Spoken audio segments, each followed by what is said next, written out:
Hello, this is Matt on the Moon Lambo channel, and Ripple CEO Brad Garlinghouse says that there's more demand for on-demand liquidity than they can freaking handle right now, with, of course, on-demand liquidity utilizing XRP as a bridge currency. So here's a headline from Daily Hodl. Ripple says it's throttling growth of global XRP remittance platform. Here's why. And their story stems from this. It's a piece from modernconsensus.com. And they go through fairly thoroughly a number of different topics relating to Ripple and XRP. It's actually a very fine piece. There were, generally speaking, I guess there's probably a few things I could take a little bit of issue with, but on the whole, I think it was well done. And they also did get perspectives from people that are, let's just say, Ripple and XRP haters, right? Bitcoin maxi trolls included, such as Tone Vase, for example. So I'm gonna run through this. It's a really long article, great read if you have the time. But I'm just gonna touch on the parts that I found most interesting.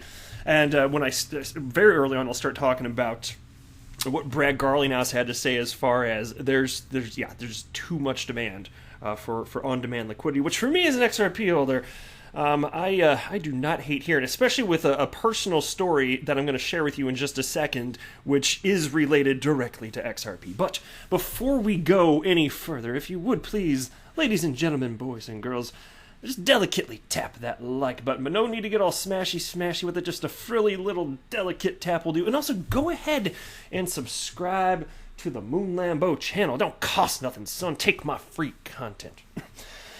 I got to share something with you now, and it is about XRP, but it's a personal story too. And so I almost never talk about myself, so I hope that you'll give me a little leeway here to share this, and hopefully it's interesting enough. But I did something today, and that's good. That's how you start a story. So I did something today. It sounds bad, right? I think it was really good actually, though. I didn't know I was going to do this when I woke up today. No idea. But today, I nearly tripled my XRP holdings. Nearly tripled. You might be like, Matt, what the hell? Like, where'd that come from? Because I frequently talk about how I'm on a regular buying schedule with XRP, excuse me, and I have been for years. I started buying November 2017, and then, you know the story, weeks later, XRP hit its all-time high, and on the way up, I did eventually stop buying, because I was like, okay, this is just getting crazy. I just made pieces like, well, at least I got a little bit before it started running up. It was a crazy time to enter the world of crypto, right? And so it started retracing, going down, and I learned about market cycles, this and that. And so I started dollar cost averaging at around 50 cents. And so I've been buying for years, ever since that happened. So that must have been, I'm pulling from memory, it might have been like summer 2018 or fall 2018. At some point, it was getting down to that 50 cent level, though, whenever it was. And that's when I started. And ever since then, I've been consistently purchasing. So I bought XRP ever since I got back in, around 50 cents to as low as 15 cents just a few months ago. And I'm going to continue doing that, actually. Like, I'm not done. I'm not done purchasing XRP, but here's what happened. So,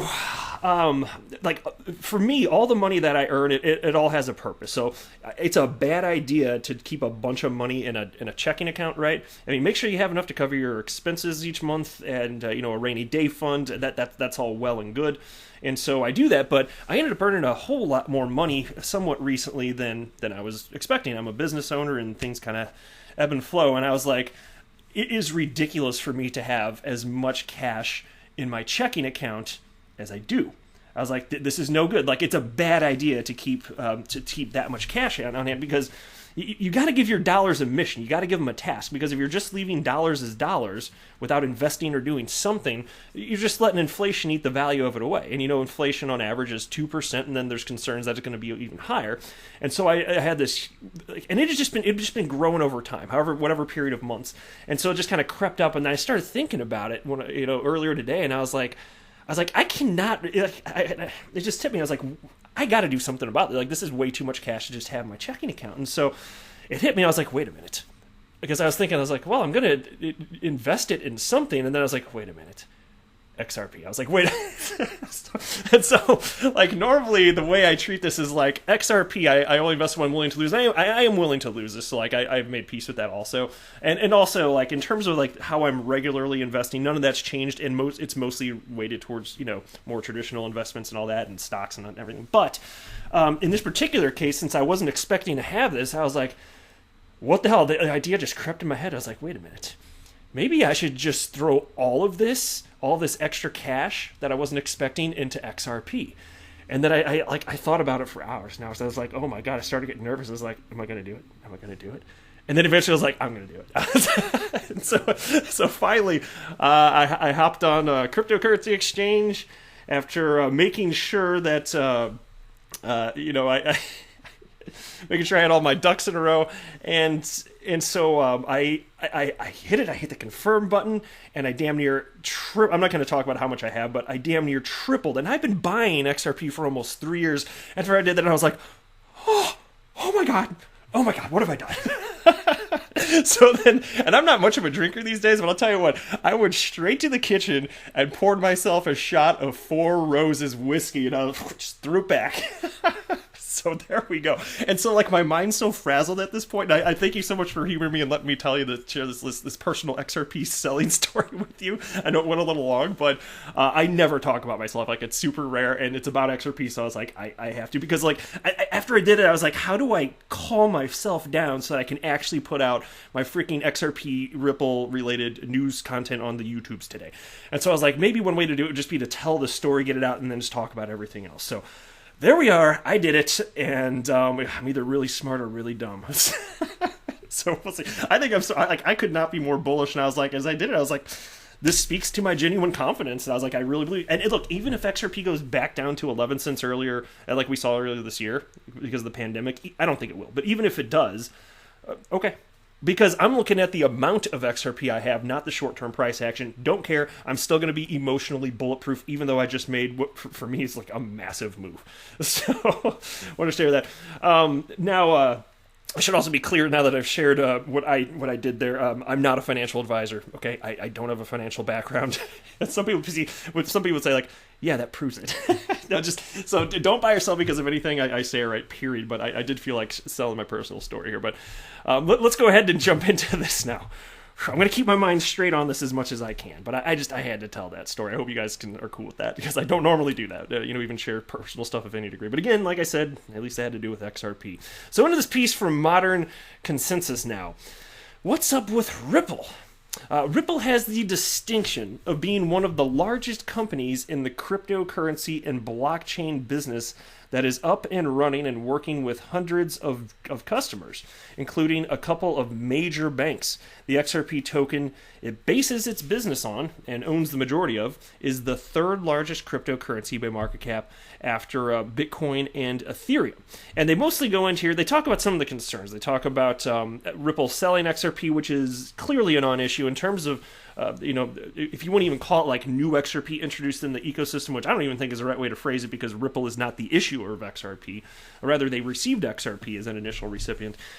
It's really more so the case that if you consider think about the two larger cap coins, Bitcoin and Ethereum, they're actually introducing in terms of dollars and percent more new coins into their respective ecosystems than is their quote-unquote new XRP being introduced into the XRP ecosystem from Ripple. And again, it's not really new. You understand where I'm going with this. But it's nowhere near that. So it's a bogus story, obviously. It's completely nonsensical. And then they talk about Ripple as a failing, trying to obscure its involvement with the origins of the XRP cryptocurrency. Well, it's not so much the case. Like I can respect the critique, because you can say that the creators of Ripple, the creators of, actually I do mean it like that. The creators of Ripple, the company, some of them were involved with the creation of XRP. Now, so who is that, though? Well, the three creators of XRP would be Arthur Brito, David Schwartz, and Jed McCaleb. And only one of them is a founder of Ripple, a co-founder of Ripple, and that would be Jed McCaleb. So, fine, fair enough. So, but still, it was created before Ripple was actually a company. And then you could say, if you want to word it as they gifted it to themselves, whatever, dude. We knew this when we started investing in XRP, and if we didn't, it's our own damn fault. But I researched, and I was like, oh, okay, so they got a bunch. They seem like good stewards of XRP. And I just learned this in 2017, and I was like, okay, cool. Because I don't have major trust issues with businesses. Generally speaking, some are bad, and sometimes businesses don't act in good faith. But by and large, in order to exist in life, you need to be able to trust people and businesses. Can you imagine if you couldn't trust your family and your friends and all that? Come on, man. That's silliness. I don't have these trust issues that some of these anarchist Bitcoiner guys do. I don't have those. While I still acknowledge there's bad people, there's bad actors in the world. I get that here. So take a look at this. This is my favorite part of the piece here. We're getting to it. They have this little subheading, price and demand. While not all RippleNet clients use ODL, there's enough demand for it, according to Brad Garlinghouse, CEO of Ripple, in a lengthy phone interview with Modern Consensus. Garlinghouse said that the company has actually throttled that growth because one of the things that's important when using on-demand liquidity is you have to have really good liquidity on both sides of the transaction. And so, if XRP doesn't have enough liquidity in the marketplace and you can't put as much demand through, oh, how about that? So, check out this. They wrote, demand for on-demand liquidity is, he added, growing faster than RippleNet. With RippleNet being broadly described as like the messaging portion, it depends on how you want to like phrase it, because on-demand liquidity is like it's a part of RippleNet, but you know what he means here. He's talking about on-demand liquidity growing faster than the messaging portion, which is RippleNet, previously known as xCurrent. And here's another quote. Ripple continues to expand globally, bring on new customers to RippleNet, specifically on-demand liquidity, and see an increase in RippleNet transactions, said Ashish Burla, Senior Vice President of Product for Ripple. In fact, it has accounted for more than $2 billion in transactions since its launch, and last quarter, nearly a fifth of RippleNet transactions were on-demand liquidity. Well, how about that here? So there's more demand than they can handle because it takes a while to build out the ecosystems, including, and it's very important, obviously, you have to have sufficient liquidity. And so really, as far as the transactions that you can conduct, you need to have a sufficient blend of price and liquidity, right? Both of those are fact. Now, liquidity is more important than price, frankly. But price would be a close second, I would say. Now, that plays back into the heat Ripple was catching from private XRP owners for its monthly sales, which were blamed for holding down the price. Of course, those were also used for operating expenses and keeping the company cash flow positive. So it's one of my primary critiques for this article, and I don't have a ton.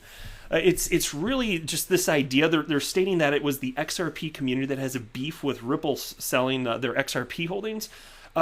Now, you can find people in the XRP community that do believe it, but that would be fringe. Like, that would be a very small minority. It's actually Ripple and XRP haters that throw that out as a major critique. But anybody that's researched, you got into the XRP, if you own XRP, you got into it voluntarily, and you better have done your research, and the vast majority of us have. So we know about this. We knew, and they're selling way less now, mind you, for a number of reasons. But we knew this. And given that we knew this, we were already cool with it. We don't have a problem with it. And so that's why it's a fringe opinion within the XRP community. Almost nobody believes that. And so they were presenting it in this article inaccurately, that it is the XRP community that feels that way. It's just simply not the case here.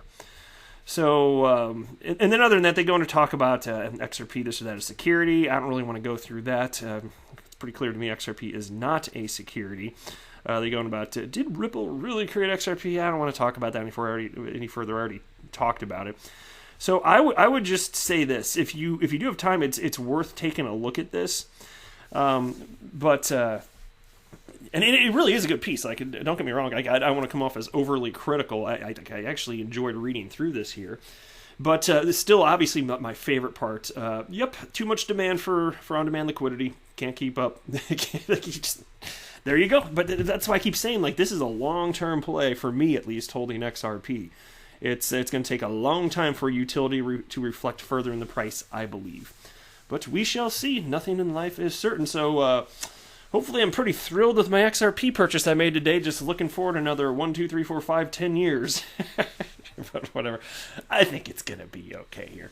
I feel good about this year. And so again, I do want to be clear, like, since I started that story, like, that was not some sort of, like, I didn't know I was going to do it this morning, but those dollars had to go somewhere, and I wasn't emotionally buying and selling based on the trend of XRP price action.